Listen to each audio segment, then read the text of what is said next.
Salam berjumpa kembali, Bapak Ibu, Saudara-saudari, teman-teman sekalian, sahabat-sahabatku yang terkasih. Marilah pada kesempatan ini kita kembali lagi mempersiapkan sedikit waktu untuk mendengarkan sabda Tuhan yang kita ambil dari Penginjil Lukas bab 11 ayat 29 sampai 32. Tanda Yunus. Ketika orang banyak mengerumuninya, berkatalah Yesus, "Angkatan ini adalah angkatan yang jahat. Mereka menghendaki suatu tanda, tetapi kepada mereka tidak akan diberikan tanda selain tanda Nabi Yunus. Sebab seperti Yunus menjadi tanda untuk orang-orang Niniwe, demikian pula lah Anak Manusia akan menjadi tanda untuk angkatan ini. Pada waktu penghakiman, Ratu dari Selatan itu akan bangkit bersama orang dari angkatan ini, dan ia akan menghukum mereka.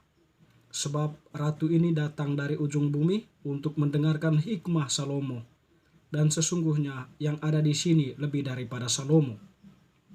Pada waktu penghakiman, orang-orang Niniwe akan bangkit bersama angkatan ini, dan mereka akan menghukumnya. Sebab orang-orang Niniwe itu bertobat waktu mereka mendengarkan pemberitaan Yunus, dan sesungguhnya yang ada di sini lebih daripada Yunus." Demikianlah sabda Tuhan, terpujilah Kristus.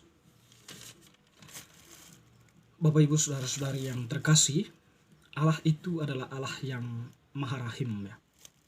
Jadi di dalam kerahimannya, Allah itu Allah yang mengampuni, Allah yang berusaha untuk memberikan yang terbaik kepada manusia, menunjukkan yang terbaik kepada manusia, agar manusia itu bisa mempunyai pancaran cahaya kebenaran sebagai penunjuk jalan untuk setidaknya mengenal apa yang menjadi kehendak Allah.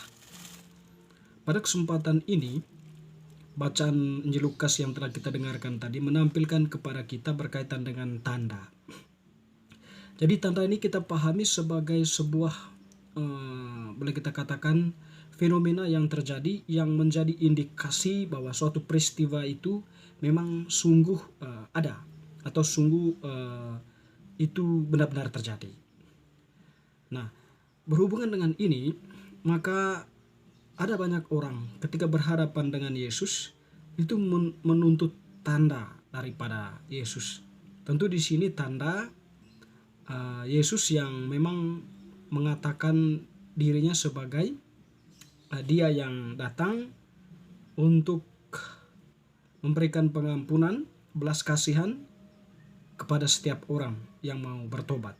Tentu hal ini bagi kebanyakan orang yang memang mempunyai konsep hanya Allah yang bisa mengampuni, tidak terima dengan hal itu, sehingga mereka menuntut tanda dari Yesus. Tetapi Yesus memberikan jawaban tentu tidak terlepas dari kitab suci. Dia menampilkan kisah Nabi Yunus ya, di mana dia dipilih oleh Allah untuk pergi ke kota Niniwe yang memang dikenal sebagai kota yang penuh dengan kejahatan, agar memberitakan penghakiman Allah atas kota itu kalau seandainya mereka tidak bertobat. Tentu di sini Yunus ditampilkan itu sebagai tanda kehadiran Allah yang berbelas kasih atau yang mau mengampuni kalau orang Niniwe itu mau bertobat. Alhasil meskipun liku-liku panggilan yang dialami oleh Yunus ya, ketika Yunus memberitakan penghakiman yang akan datang dari Allah ketika orang-orang Niniwe itu tidak bertobat, alhasil orang-orang Niniwe itu pun bertobat. Mereka berkabung sedemikian rupa sehingga Allah pun menunjukkan belas kasihannya, tidak menjadi menghukum mereka ya. Nah, bahkan dikatakan Allah menyesal telah merancang hukuman atas kota itu, sehingga kota itu pun ya mengalami keselamatan. Artinya ini kan sebuah tanda Allah yang berbelas kasih, yang sekarang yang ada di hadapan orang yang bertanya tadi itu, yang menuntut tanda dari Yesus, sebenarnya itu adalah kehadiran Allah sendiri dalam diri Yesus. Itu sudah tanda yang paling nyata ya, yang sebenarnya tidak perlu dijelaskan lagi oleh Yesus ya, bahwa dia itu adalah tanda kehadiran Allah yang sungguh nyata. Dia hanya menampilkan tanda Nabi Yunus ya, sebagai setidaknya menarik perhatian mereka untuk bisa terfokus kepada Yesus, bahwa Yesus itu adalah tanda kehadiran Allah yang nyata sekarang ini dan saat ini. Teman-teman, saudara-saudariku yang terkasih, seperti yang dikatakan oleh Yesus itu ya, bahwa Yesus itu adalah tanda kehadiran Allah yang sempurna, atau penggenapan dari janji Allah kepada nenek moyang bangsa Israel bahwa akan ada Mesias yang menjadi raja mereka, yang menyelamatkan mereka ya, dan juga memberikan mereka kebebasan gitu ya. Ya, dalam diri Yesus itulah terpenuhilah janji Allah itu ya kepada nenek moyang bangsa Israel. Tetapi karena ketertutupan hati banyak orang, sehingga mereka tidak mampu mengenal Yesus sebagai tanda kehadiran Allah itu.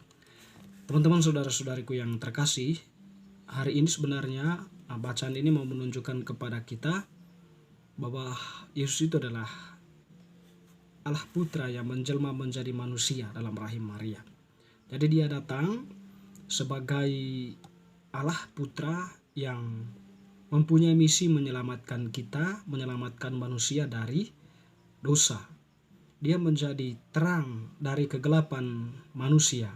Dia menjadi cahaya yang menyinari kegelapan hati manusia, yang menunjukkan apa yang menjadi kehendak Allah.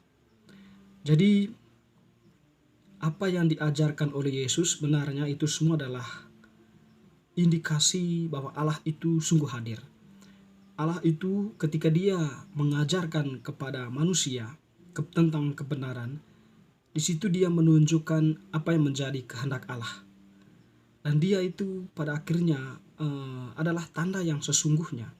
Ketika manusia itu sungguh-sungguh menerima dan percaya kepada apa yang diajarkan, disampaikan oleh Tuhan, tentu manusia sedang diantar masuk kepada cahaya kebenaran itu.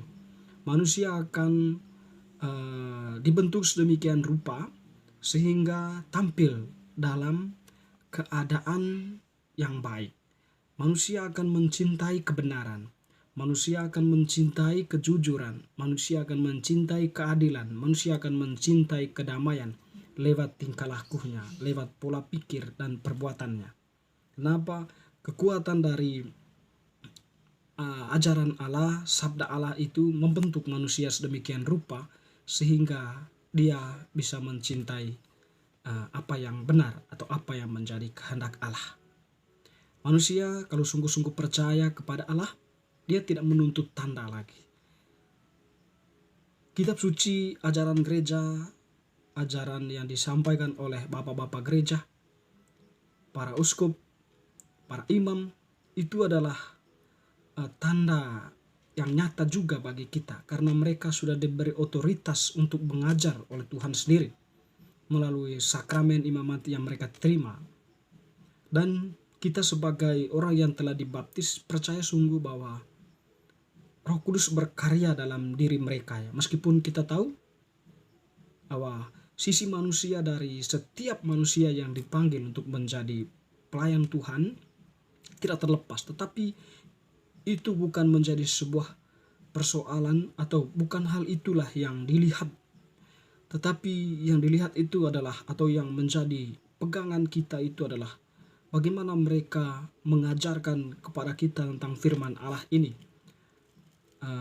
Otoritas yang mereka terima itu yang kita hargai sebagai sebuah bentuk kepercayaan Tuhan kepada mereka.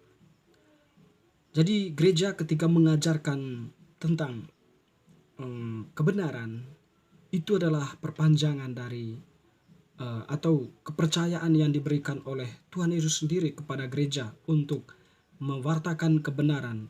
Injil Kerajaan Allah itu jangan pernah berhenti, tetapi terus disiarkan, dengan harapan bahwa setiap orang yang telah percaya dan menerima Yesus itu semakin dibentuk di dalam kebenaran firman itu. Mereka tidak lagi mencari di luar apa yang diajarkan oleh Tuhan, tetapi berusaha menghayatinya dan berusaha untuk melakukannya itu dalam kehidupan nyata. Dengan demikian, manusia yang demikian akan menjadi manusia yang berbuah sedemikian rupa, manusia yang mencintai dan manusia yang menghayati kesungguhan dari apa yang telah diajarkan oleh gereja.